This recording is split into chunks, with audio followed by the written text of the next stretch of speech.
कार्रवाई के बाद उत्तराखंड के सीएम पुष्कर सिंह धामी ने खुद ट्वीट कर पुलकित के रिजॉर्ट पर बुलडोजर चला देने का दावा किया था, जबकि यमकेश्वर की विधायक रेणु बिष्ट बुलडोजर वाली कार्रवाई की अगुवाई करते हुए इसके लिए सीएम को शुक्रिया कह रही थी।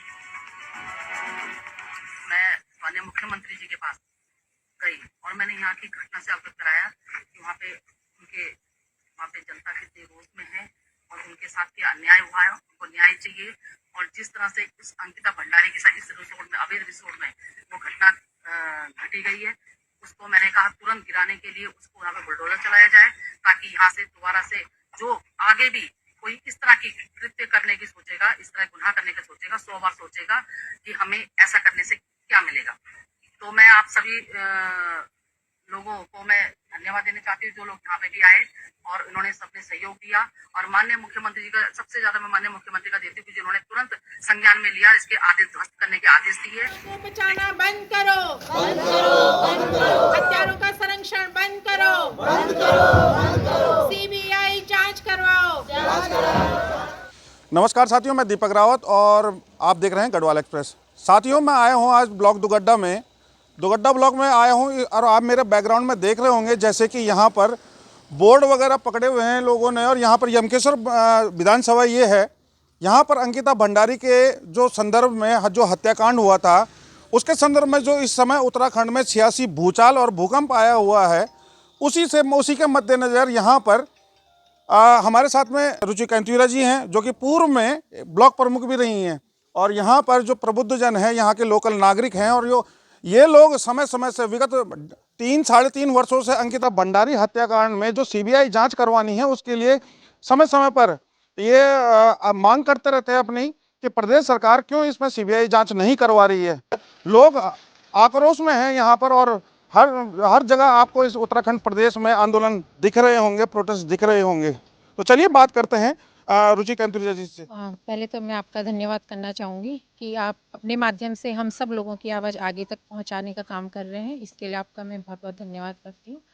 जैसा कि आप देख रहे हैं, उर्मिला सुरेश राठौर जो कि पूर्व भाजपा विधायक की पत्नी है, उन्होंने बहुत सी संगीन आरोप लगाए हैं और उन्होंने ये नाम भी खुले आम कर दिए हैं कि दुष्यंत गौतम जी जो भाजपा के केंद्रीय नेता हैं, और यहाँ पे आप देखते हैं महेंद्र भट्ट जी, अजय कुमार जी, और ये सब लोग इसमें लिप्त हैं। तो हम ये सरकार से हमारी यही मांग है कि एक बार सीबीआई जांच शुरू करवा दीजिए। और हमारा ये भी मानना है कि जो जिन के भी नाम आ रहे हैं इस कांड में, सबके बयान लिए जाए। और सबसे पहली बात ये कि जिन्होंने वहाँ पर बुलडोजर चलवाने का काम किया, आपने भी सुना होगा 3 साल पहले जब ये एक वीडियो वायरल हुआ था, हमारी इस यमकेश्वर की विधायिका, उन्होंने खुद अपने आप कबूला था कि हाँ, मैंने वहाँ रात 1 बजे जाके वहाँ पे बुलडोजर चलवाया। तो मैं आपसे कहना चाहूँगी और उनसे भी पूछना चाहूँगी, उन्होंने किस हक से वहाँ पे बुलडोजर चलाने का काम किया, जबकि आप भी, ये तो छोटा बच्चा भी जानता है कि जहाँ पे ऐसी घटना होती है, आपराधिक घटना, तो वहाँ सबूतों से छेड़छाड़ नहीं हो सकती है। और अगर सबूतों से उन्होंने छेड़छाड़ की है तो उन पर सीधा सीधा हमारी भारतीय दंड संहिता की धारा 201 के अनुसार उन पर केस बनता है। सबूतों से छेड़छाड़ करने के आरोप पे उनके केस बनता है, तो क्यों नहीं उनके बयान दर्ज थे?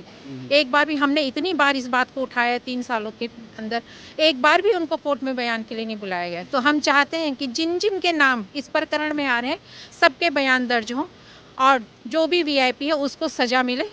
और इस बार सरकार को इसमें, जब सारी जनता एकजुट है, सब जनमत यही कह रहा है कि एक बार सीबीआई जांच हो, हम भी यही सब चाहते हैं। हमारे साथ आप देख रहे हैं हमारी सारी बहनें हैं यहाँ पे इकट्ठे, हमारे भाई लोग हैं, हम सब यही कहना चाहते हैं कि एक बार आप सीबीआई जांच शुरू करवाइए। अगर सीबीआई जांच हो जाती तो दूध का दूध, पानी का पानी हो जाएगा। तो सरकार क्यों नहीं इस मामले में जांच करवा रही? बताना चाहूँगा, आगे कंटिन्यू करता हूँ, बताना चाहूँगा कि जो उर्मिला सुरेश राठौड़ है, उन्होंने यमकेश्वर की जो पूर्व विधानसभा की जो पूर्व जिला पंचायत सदस्य हैं आरती गौड़, उन पर भी संगीन आरोप लगाए हैं। और वो उसके बिहाफ पर तब आरती गौड़ को इतने महीनों के बाद में लाइव आना पड़ता है जनता के समक्ष। और अब तो मामले खुलकर सामने हैं, प्रूफ तो सामने आ चुके हैं, काफ़ी प्रूफ हैं। अगर दिक्कत है, परेशानी है, तो उर्मिला राठौड़ की भी सीबीआई जांच कराओ, तो क्या दिक्कत आ रही है? तो यही कह रहे हैं कि जिनके भी नाम आ रहे हैं, चाहे उर्मिला राठौड़ हो चाहे कोई भी हो, सबकी जांच होनी चाहिए और सबको सबके बयान दर्ज होने चाहिए इस मामले में, जितने भी नाम आ रहे। आज तक हमारे पहाड़ों में ऐसी वारदातें बहुत हमने कभी सुनी ही नहीं थी, और ये तो हमारी यमकेश्वर विधानसभा का ही मामला है। इसीलिए मैं चाहती हूँ कि हम सब लोगों को राजनीति से ऊपर उठकर, ये जो दलगत राजनीति है कि एक दल दूसरा दल, उससे ऊपर उठकर एक बेटी के लिए आवाज उठानी चाहिए। आज एक बेटी के साथ हुआ, कल किसी और के बेटी के साथ भी ये लोग ऐसा कर सकते हैं। तो हम यही चाहती हूँ, मैं आपसे भी यही कहना चाहूँगी कि हमारी ये बात आप आगे तक पहुँचाएँ। और यहाँ पे मेरे साथ पूरी जनता, यहाँ इस क्षेत्र की गोदी गाँव में सारे लोग इकट्ठे हुए हैं। हम सब यही मांग करते हैं कि सीबीआई जांच मामले की। सर आप क्या कहना चाहेंगे, चूंकि अंकिता उत्तराखंड से बिलोंग करती है और उत्तराखंड के लोग उसे अपनी बेटी बहन मानते हैं, तो क्या उम्मीद करते हैं कि जिस प्रकार कांग्रेस और यूकेडी के लोग समय समय पर आंदोलन करते रहते हैं, पुतला दहन करते रहते हैं, क्या हमें यहीं तक सीमित रहना चाहिए या आगे बढ़कर कुछ काम करना चाहिए? सर्वप्रथम तो मैं आपको पत्रकार बंधुओं का, लोकतंत्र के चौथे स्तंभ पत्रकार बंधुओं का दिल से धन्यवाद करना चाहूँगा, जो आप इस तरह के मुद्दों पर अपनी प्रतिक्रिया देने या लेने हमारे पास आ जाते हैं। क्योंकि आजकल जो लोकतंत्र की हत्या हो रही है, जिस तरह से देश में पत्रकार अच्छे बयानबाजी नहीं कर पा रहे हैं, अच्छे वो नहीं ले पा रहे हैं, तो मैं आपका धन्यवाद करता हूँ आप सभी पत्रकार लोगों का कि आप इस मुद्दे पर यहाँ पर आए। अब सबसे बड़ा दुर्भाग्य हमारे उत्तराखंड का, और उत्तराखंड का तो है ही है, लेकिन सबसे बड़ी समस्या यह है कि वो बेटी जिसके साथ इस तरह की नृशंस हत्या हुई जिसकी, वो हमारे विधानसभा क्षेत्र यमकेश्वर में हुआ। तो हम सब लोगों को एक साथ आना चाहिए, और धन्यवाद करूंगा मैं उस बेटी को न्याय मिलने की एक उम्मीद जो जगी है, जो सरकार ने इस मामले को ठंडे बस्ते में डाल दिया था।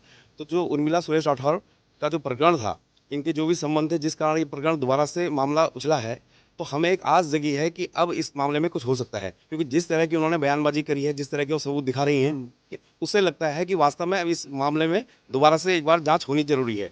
और मेरा धामी जी से, सारे बड़े लोगों से निवेदन है कि दलगत राजनीति से ऊपर आकर के कम से कम इस एक साल में, जो चुनावी साल शुरू हो गया है, तो इस मुद्दे को फास्ट ट्रैक में ले जा करके इस मुद्दे को फटाफट निपटाया जाए, और जो दोषी है उसको सज़ा मिलनी जरूर चाहिए। क्योंकि उससे क्या होगा कि हमारे उत्तराखंड में एक मिसाल बननी चाहिए कि हमारे यहाँ भी इस तरह से सजा का प्रावधान, हम अपने मुजरिमों को इस तरह से पकड़ करके, क्योंकि ऐसा नहीं है, आज तक भी देश में जो बड़े बड़े नेता हुए हैं वो भी जेल गए हैं, उनको सजाएं मिली हुई है। तो अगर ये नेताओं, इसमें बड़े बड़े लोग शामिल हैं, तो उनको सजा मिलनी चाहिए। तो हम भी एक गरीब बेटी, और गरीब को न्याय भी मिलना चाहिए। ये कानून किस लिए है? इसीलिए तो है कानून कि गरीब लोगों के लिए नहीं है कानून। लगता तो नहीं है। नहीं सर, होना चाहिए, न्याय मिलना चाहिए, किसी को भी न्याय। कानून बनाने का मतलब ही क्या है? फिर मिलना चाहिए सर उनको, सीबीआई जांच होनी चाहिए। दूध का दूध और पानी का पानी हो जाएगा सर। यही तो हम भी कह रहे हैं कि दूध का दूध पानी का पानी होना चाहिए, परंतु करेगा कौन? जो सत्ता में कुर्सी में बैठा होगा, जब हमारा विधायक नहीं सुनेगा, हमारा मंत्री नहीं सुनेगा, हमारा सांसद नहीं सुनेगा, हमारा मुख्यमंत्री नहीं सुनेगा, यहाँ तक कि हमारा प्रधानमंत्री भी नहीं सुनेगा, तब क्या होगा? ये 3 साल हो गए ना इस केस को, अभी तक क्या हुआ इसमें? नहीं सर, हम अपना ये लड़ते रहेंगे हम जब तक हमें न्याय नहीं मिलेगा। हाँ जी, देखिए, महिलाएं आक्रोश में हैं, क्षेत्रीय जनता आक्रोश में है, प्रदेश की जनता आक्रोश में है, परंतु सवाल फिर भी वही सिस्टम से सवाल, जो सत्ता की कुर्सियों में बैठे हैं, जो सत्ता की कुर्सियों को गर्म करने का काम कर रहे हैं, जनता के हित में सोचते नहीं, विचार नहीं करते, काम में अमल में नहीं लाते उन योजनाओं को।